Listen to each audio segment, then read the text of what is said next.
we celebrate the fact that we're still a band after 22 years.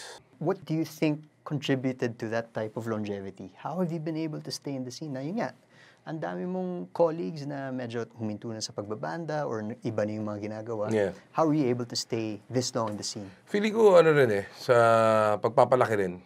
My parents are very hardworking. Nakita ko sa kanila yung value ng oras. Yung sinasabi lang 10,000 hours.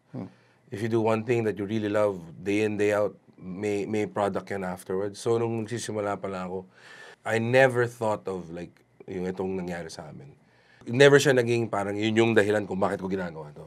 It's more of, I just really love playing the guitar. I love playing with friends. Ang bilis kapag nag-i-enjoy eh.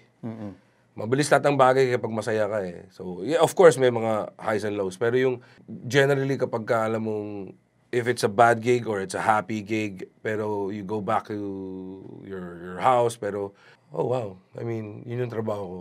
Hindi mo bibilangin yung araw eh. Actually, bilis pa talaga.